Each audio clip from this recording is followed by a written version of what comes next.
அல்ல அல்ல குறையாத செல்வத்தை தரும் அக்ஷய திருதியை நாளின் சிறப்புகள். இந்த சிறப்பான நாளில் தான் மிருத யுகம் பிறந்தது. இதே சிறப்புமிக்க நாளில்தான் கங்காதேவி பூமியை முதலில் தொட்டார். வனவாச காலத்தில் பாண்டவர்கள் அக்ஷய பாத்திரம் பெற்றதும் இந்நாளில்தான். அக்ஷய திருதியின் முக்கியத்துவத்தையும் பெருமைகளையும் பவிஷ்யோத்தர புராணம் நமக்கு விரிவாக எடுத்துரைக்கிறது. இந்த சிறப்பான நாளில்தான் மணிமேகலையும் அக்ஷய பாத்திரம் பெற்றார். அக்ஷய திருதை நாளில்தான் ஐஸ்வர்யலட்சுமி தானியலட்சுமி அவதாரங்களும் நிகழ்ந்தன. இந்நாளில்தான் குபேரன் நிதி கலசங்களையும் பெற்றார். சிவபெருமான் அன்னபூரணியிடம் பிச்சாடரனாக வந்து யாசகம் பெற்றதும் இந்நாளில்தான். பராசக்தியின் ஒரு அம்சமான சாகம்பரி தேவி இந்நாளில்தான் காய்கறி மூலிகைகளையும் உருவாக்கினார். இந்நாளில்தான் விஷ்ணுவின் 6வது அவதாரமான பரசுராமர் அவதாரமும் நிகழ்ந்தது.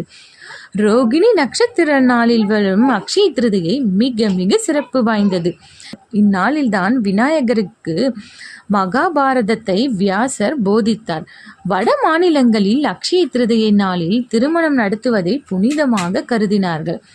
ஹரியானா, பஞ்சாபில் அதிகமாக உள்ள ஜாட் இனத்தவர்கள் அக்ஷய திருதியை நாளில் மறக்காமல் மண்வெட்டி எடுத்துக்கொண்டு வயல்வெளிக்கு செல்வார்கள். ஜெயின் இனத்தவர்களுக்கு அக்ஷய திருதியை மிகவும் புனிதமான நாளாகும். வட இந்தியர்கள் நீண்ட தூர புனித பயணங்களை இந்நாளில்தான் தொடங்குவார்கள். ஒடிசாவில் வீடு கட்ட கிணறு தோன்ற சிறந்த நாளாக அக்ஷய திருதியை நாளை தான் கருதுவார்கள். பீகார், உத்தரப்பிரதேசத்தில் நெல் விதைப்பை அக்ஷய திருதியை நாளில்தான் தொடங்குவார்கள். இந்நாளில்தான் உணவு கடவுளான அன்னபூரணியும் அவதரித்தார்.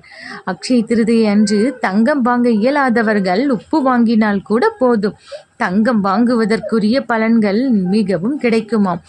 இந்நாளில்தான் பிரம்மா உலகை படைத்தார் என்று புராணங்கள் சொல்கின்றன. இந்நாளில்தான் மதுரை மீனாட்சியை சுந்தரேஸ்வரர் மணந்தார் என்றும் புராணங்கள் சொல்கின்றன. அமாவாசைக்கு 3வது நாள் அக்ஷய திருதியை. 3ஆம் எண்ணுக்கு அதிபதி குரு. இந்த குரு உலோகத்தில் தங்கத்தை பிரதிபலிக்கிறார். எனவே குருவுக்கு பொன்னன் என்ற பெயரும் உண்டு. இதனால் தான் அக்ஷய திருதியை நாளில் பொன் வாங்குவது சிறப்புக்குரியதாகிறது. ஒரு தடவை சாபம் பெற்றதால் சந்திரன் தேய்ந்து அமாவாசையாகிவிட்டார். மனம் திருந்திய சந்திரன் அக்ஷய திருதியை நாளில் அட்சய வரம் பெற்றார். மீண்டும் அக்ஷய தினத்திலிருந்து வளரத் தொடங்கினார். அரிதான வேலையை சந்திப்பதை அலப்ப யோகம் என்கிறது சாஸ்திரம். அக்ஷய திருதியை அலப்ப யோகத்தில் சேரும். ஆகவே அரிதான் அக்ஷய திருதியை தவறவிட்டால் பிறகு 1 வருடம் காத்திருக்க வேண்டும். அக்ஷய திருதியைக்கு இன்னொரு காரணமும் சொல்வர். அதாவது அடிபடாத 2ஆக உடையாத முழு அரிசிக்கு அட்சதை என்று பெயர். சதம் என்றால் அடிபட்டு ஊனமாகாதது என்று அர்த்தம். அட்சதையால் அட்சயனை மதுசூதனை வணங்குவதால் அந்த திதிக்கு அட்சய திருதியை என்று பெயர். அட்சய திருதியை தினத்தை சமணர்கள் அட்சய தீட்ச் என்று அழைக்கிறார்கள். ரிஷபதேவர் எனும் தீர்த்தங்காரரின் நினைவு நாளாக அக்ஷய திருதியை நாளை சமணர்கள் அனுஷ்டிக்கிறார்கள். அக்ஷய திருதியை விரதத்தை முதலில் கடைபிடித்தவர் மகாதயன் என்ற வியாபாரி ஆவார். மகாலட்சுமியின் பரிபூரணமான அருளை ஒவ்வொருவரும் பெற வேண்டும் என்பதே அக்ஷய திருதியை பண்டிகையின் முக்கிய நோக்கமாகும். அக்ஷய திருதியை அன்று அதிகாலையில் நீராடி ஸ்ரீமந்த் நாராயணின் நாமங்களை சொல்லி புதிய செயல்களை தொடங்க வேண்டும். குழந்தைகளுக்கு கல்வி கொடுக்கும் அட்சராய பியாசம் செய்யும் சடங்கு அக்ஷய திருதியை நாளில் செய்யப்படுகிறது. மகாலட்சுமி திருமால் மார்பில் நீங்காமல் இருப்பதற்காக அக்ஷய திருதியை நாளில்தான் சிறப்பு வரம் பெற்றார். கும்பகோணம் பக்தீஸ்வர் அருகில் உள்ள முழைஞர் ஸ்ரீ பரசுநாதர் கோவிலில் அக்ஷய திருதியை நாளில் சிவபெருமானுக்கு காசு மாலை அணிவித்து குபேர பூஜை நடத்துவார்கள். அப்போது சிவனை தரிசித்தால் செல்வம் வளம் பெருகும் என்பது நம்பிக்கை. தமிழ்நாட்டில் அக்ஷய திருதியை விழா திருப்பரங்குன்றம், திருச்சோற்றுத்துறை, விலங்குளம்ப கோவில்களில் சிறப்பாக கொண்டாடப்படுகிறது. அக்ஷய திருதியை தினத்தில் செய்யப்படும் பித்ரு தர்ப்பணம் பல தலைமுறைகளுக்கு முந்தைய நமது மூதாதையர்களுக்கு போய் சேரும் என்பது ஐதீகம். எனவே அக்ஷய திருதியை தினத்தன்று செய்யப்படும் பித்ருக்கடன் மிகவும் முக்கியத்துவம் வாய்ந்ததாக கருதப்படுகிறது. வாசுதேவரை வணங்கி அன்னதானம் செய்வதும் கங்கையில் குளிப்பதும் அக்ஷய திருதியை நாளில் கூடுதல் பலன்களை தரும். மேற்கு வங்காளத்தில் அக்ஷய திருதியை நாளில்தான் விநாயகரையும் லக்ஷ்மியையும் வணங்கி புதுக்கணக்கு தொடங்குவார்கள். ஏழுமலையான் தனது திருமணத்திற்கு குபேரனிடம் கடன் வாங்கியதாக புராணம் சொல்கிறது. அவ்வளவு பெரிய பணக்காரனான குபேரன் அக்ஷய திருதியை நாளில் மகாலட்சுமியை மனம் உருகி வணங்கி செல்வத்தை பெருக்குவதாக ஐதீகம். எனவே இந்நாளில் குபேரலட்சுமி பூஜை செய்வது செல்வம் வளம் தரும்.